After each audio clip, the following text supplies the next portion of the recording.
سب سے مقبول ترین وظیفہ استغفار ہے۔ درود شریف روحانیت بڑھاتا ہے۔ بسم اللہ پڑھ لی جائے تو شرمگاہ اور شیاطین کے درمیان پردہ بن جاتا ہے۔ ایک انار کھانے سے دل 40 دن تک منور رہتا ہے۔ باوضو رہنے سے رزق اور عمر میں اضافہ ہوتا ہے۔ ہر جمعہ کو صدقہ دینے سے والدین عذاب قبر سے محفوظ رہتے ہیں۔ جس گھر میں محمد نام کا بچہ ہوگا اس گھر میں ہمیشہ خیر و برکت رہے گی۔ کھانے کے بعد برتنوں کو انگلیوں سے صاف کرنے سے رزق بڑھتا ہے۔ جو قبلے کی طرف منہ کر کے تھوکے گا قیامت کے دن وہ تھوک اس کی آنکھوں کے درمیان ملا ہوگا۔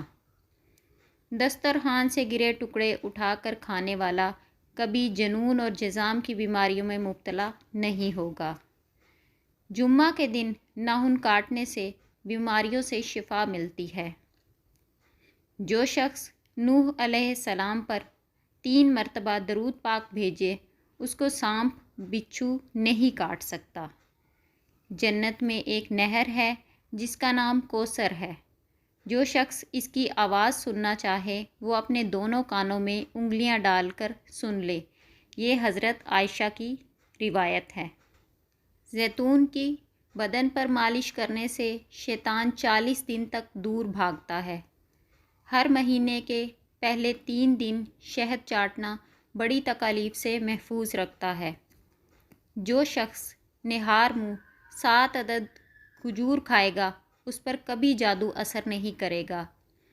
جو چیز یقین کامل کے ساتھ اللہ پاک کے سپرد کر دی جائے وہ کبھی چوری نہیں ہوتی۔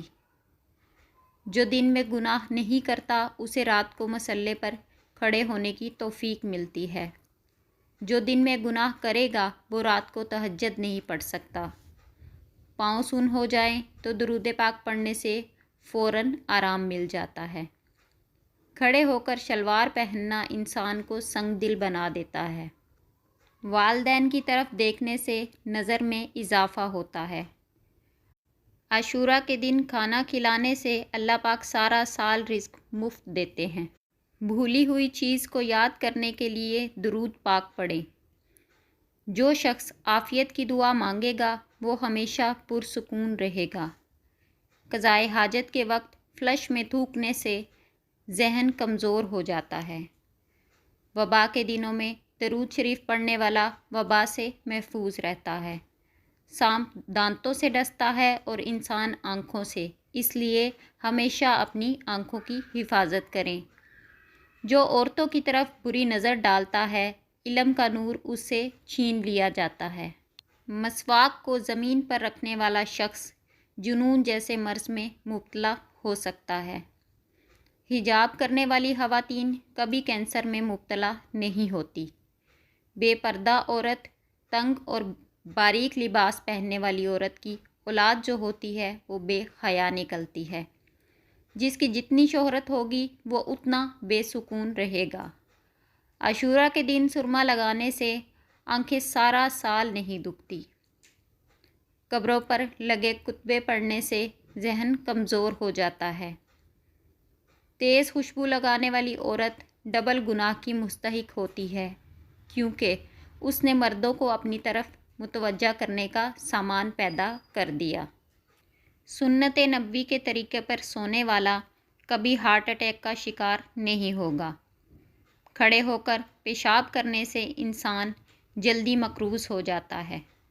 دروازے اور دہلیز کی چوکھٹ پر جو بیٹھے گا وہ 1 ہفتے کے اندر اندر مصیبت میں مبتلا ہو جائے گا۔ زنا ایک قرض ہے، ادائیگی ہر حال میں ہوگی۔ واش روم میں وضو نہیں کرنا چاہیے۔ بچے کے مسوڑوں پر شہد مل دیا جائے تو بچہ دانت آسانی سے نکالتا ہے۔ جو انسان سچے دل سے شہادت کی موت مانگے گا اللہ عز و جل شہادت کی موت ہی عطا کرے گا چاہے وہ بستر پر ہی کیوں نہ ہو۔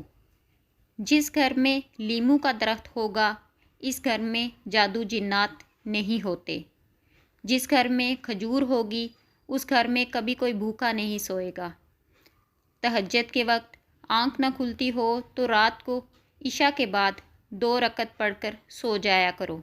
ایک وقت آئے گا جب خود بخود آنکھ کھلے گی اور تہجد ادا کرو گے۔